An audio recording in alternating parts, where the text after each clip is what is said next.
55 வயசு 58 வயசுன்னு சொல்றாங்க. ஒரு முடி கூட நரமுடி கிடையாது. ஒரு முடி கூட நரமுடி கிடையாது. இவ்வளவு முடி இவ்வளவு தடிசா இருக்கு. 58 வயசுக்கு அது ரொம்ப ஜாஸ்தியான முடி அது. அந்த அம்மாக்கு முடி இங்க இருக்கு, முட்டிக்கு கீழே, இவ்வளவு தடி. ஒரு முடி கூட வெள்ள முடியா, வெள்ள முடியல எல்லாம் கருப்பா இருக்கு. நியர்லி 60. அவ்வளோ ஆல்மோஸ்ட் 60 பேஷண்ட். ஒரு அம்மாவும் பொண்ணு வராங்க. அந்த அம்மாவுக்கு வந்து அந்த பொண்ணுக்கு வந்து வயசு 26, சரிங்களா. கூட வராங்க. அம்மா வந்து ஒரு 55-58 வயசு இருக்கும். அந்த பொண்ணு வந்து என்கிட்ட சொல்கிறா, இந்த மாதிரி முடி கொட்டுது, எல்லாமே பார்த்தாச்சு, பேசியாச்சு, ட்ரீட்மெண்ட் எல்லாம் சஜஸ்ட் பண்ணியாச்சு. உங்கள் பொண்ணு தானம்மா, உங்களோட ஜீன் கொஞ்சம் வந்திருந்தாலும் இந்த பொண்ணுக்கு முடி நல்லா இருந்திருக்குமே, என்னாச்சு இந்த பொண்ணுக்கு எப்படி முடி கொட்ட ஆரம்பிச்சுன்னா அவங்க சொல்கிறாங்க, எனக்கு இந்த மாதிரி தான் முடி இருந்துச்சு டாக்டர், எனக்கு திடீர்னு முடி வளர ஆரம்பிச்சிச்சு அப்படின்றாங்க.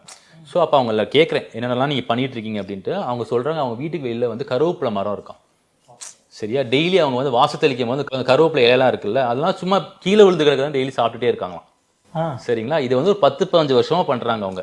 என் பிள்ளைங்களுக்கு கொடுத்தா சாப்பிட மாட்டேன் டாக்டர், நான் சாப்பிட்றேன், சாப்பிட ஆரம்பிச்சதா என்னன்னு தெரியல, எனக்கே தெரியல, அவங்களுக்கும் தெரியல, எனக்கும் கன்ஃபார்ம்ல தெரியல அதானான்ட்டு. ஆனா இவ்வளோ முடி இருக்கு அவங்களுக்கு, வெறும் கருவேப்பிலை தான், அவங்க எந்த ட்ரீட்மெண்ட்டும் எடுக்கல, எதுவுமே பண்ணல. ஸோ அப்போ என் ப்ரொஃபஸர் சொன்னது ஞாபகம் வந்துச்சு, ஒருவேளை கருவேப்பிலை சாப்பிட்றதுனால இவ்வளோ முடி வளர்ந்துருக்குமோ அப்படின்ட்டு. வெறும் 15 இயர்ஸ் டெய்லி அந்த வாசல் தொளிக்கும் போது ஒரு 5 இலையை எடுத்து சாப்பிட்றது, 2 பழம் எடுத்து சாப்பிட்றது, இதுதான் ஒரு ரொட்டீன். அதுலேயே இவ்வளோ பெரிய, ஆமாம், இவ்வளோ முடி இவ்வளோ தடிசா இருக்கு. 58 வயசுக்கு அது ரொம்ப ஜாஸ்தியான முடி அது. ஒரு முடி கூட வெள்ள முடியா, வெள்ள முடியல எல்லாம் கருப்பா இருக்கு. நியர்லி 60. அவ்வளோ ஆல்மோஸ்ட் 60. அவங்களோட 20 வயசுல கூட அவங்க அந்த அளவுக்கு முடி இல்லையா, இப்போதான் இவ்வளோ முடி வளர்ந்துருக்குன்றாங்க. ஸோ அப்போ என் ப்ரொஃபஸர் சொன்னது ஞாபகம் வந்துச்சு, ஒருவேளை கருவேப்பிலை வந்து இந்த மாதிரிலாம் ரிசல்ட் கொடுத்துருக்குமோ அப்படிங்கிறது வந்து எனக்கு ஒரு டவுட்டாக இருந்துச்சு. அப்போ வந்து என்னன்னா, அப்போ இன்னொரு நான் டாக்டர்கிட்ட பேசினேன், ஆயுர்வேதிக் டாக்டர்ஸ்கிட்ட பேசினேன். கருவேப்பிலை எந்த அளவுக்கு சாப்பிடலாம்னா, கருவேப்பிலை மட்டும் பார்த்தீங்கன்னா டெய்லி வந்து ஒரு 5-6 இல்லை மேக்ஸிமம் 10 இலைக்கு மேலே சாப்பிடக்கூடாது. அது வந்து அதிகப்படியாக சாப்பிடும்போது ரத்தம் ஊறாயிர ப்ராப்பர்ட்டிஸை வந்து ஆல்டர் பண்ணுது போல.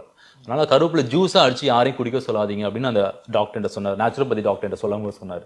ஸோ நீங்கள் உங்கள் பேஷண்ட் சஜஸ்ட் பண்ணுங்க டாக்டர், ஆனால் ஜூஸாக மட்டும் அடிச்சு குடிக்க சொல்லாதீங்க, மிஞ்சி போனால் ஒரு நாளைக்கு ஒரு 10 இலையை பச்சையாக சாப்பிட சொல்லுங்கள், ஒரு நாள் to ஒரு நாள் கூட சாப்பிட சொல்லுங்கள் அப்படின்னு சொல்லுவார் அவர். ஸோ அதனால் என்னோட பேஷண்ட்ஸ் எல்லாருக்கும் அப்புறம் சஜஸ்ட் பண்ண ஆரம்பிச்சிட்டேன் நானுமே, நீங்கள் கருவேப்பிலை சாப்பிடுங்க, ஒரு வேளை அது வந்து ஹெல்ப்ஃபுல்லாக இருக்குமோ அப்படின்னு நான் சொல்ல ஆரம்பிச்சிட்டேன். ஒரு சில பேஷண்ட்ஸ் ரெகுலராக ஃபாலோ பண்ணுறவங்க இருக்காங்க. ஸோ அந்த அம்மா நான் பார்த்ததுக்கப்புறம் தான் நான் வந்து முடிவு பண்ணேன், உணவில் வந்து ஒரு சின்ன கருவேப்பிலையே இவ்வளோ சேஞ்சஸ் ப்ரொடியூஸ் பண்ணுதான், அப்போ நம்ம உணவில் எத்தனை விஷயங்களை மாற்றம் பண்ணால் முடி நம்மளுக்கு ஆரோக்கியமாக இருக்கும் அப்படிங்கிறது தெரிய வந்துச்சு. அதனால் கீரை வகைகள், கருவேப்பிலை எல்லாருக்கும் பேஷண்ட் சஜஸ்ட் பண்ணிடுவேன், அந்த ப்ரொவைட் இந்த குவான்டிட்டி தான், ஒரு நாளைக்கு 10லேருந்து ஒரு 10 இலை மேக்ஸிமம். உங்கள் தட்டில் வந்து அது தூக்கி ஓரமாக வைக்காதீங்க, சிம்பிள். உங்கள் தட்டில் வந்துச்சுன்னா ஓரமாக வைக்காதீங்க, சாப்பிட்ருங்க அந்த கருவேப்பிலையை அப்படின்னு சொல்லிடுவேன் நான்.